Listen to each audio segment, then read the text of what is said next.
আজকে বাবা দু রকমের মাছ নিয়ে এসেছে। এক হচ্ছে ময়া মাছ আর একটা হচ্ছে চিংড়ি মাছ। মা এদিকে চিংড়ি মাছ ভাজতে বসে পড়েছে, আর ওইদিকে গুটি কতক ময়া মাছ নিয়ে ঋষি তার ছোট্ট ছোট্ট হাতে কত সুন্দর করে ময়া মাছ ভাজছে দেখুন। লাঞ্চ সেরে নিয়ে আমি, ভাই আর ঋষি চললাম এখন বহরমপুর। তোর জোর গল্প চলছে, আর এদিকে আকাশে কীরকম মেঘ করেছে দেখুন। ভয়ও লাগছে যে বহরমপুর পৌঁছাতে না পৌঁছাতে বৃষ্টি যদি নেমে যায়, পুরো ভিজেই আর কি বাড়ি যেতে হবে। আর এই ঋষিকে নিয়ে আর এক চিন্তা। যাই হোক, ট্রেনের টাইম তো প্রায় হয়ে আসলো, আর কিছুক্ষণেরই অপেক্ষা। আর আজকে দেখলাম যে ট্রেন পুরোপুরিভাবেই কিন্তু রাইট টাইমে রয়েছে।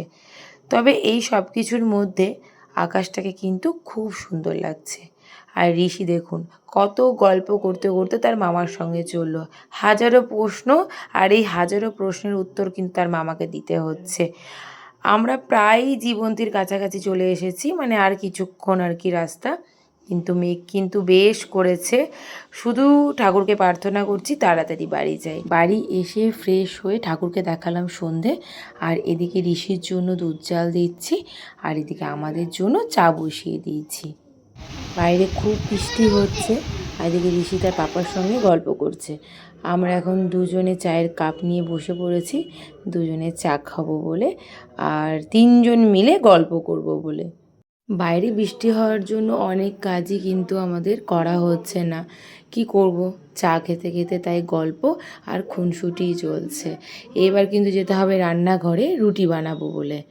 আসলে গরম থাকলে পরে রুটি করতে খুব বিরক্ত লাগে, ইচ্ছে করেই না।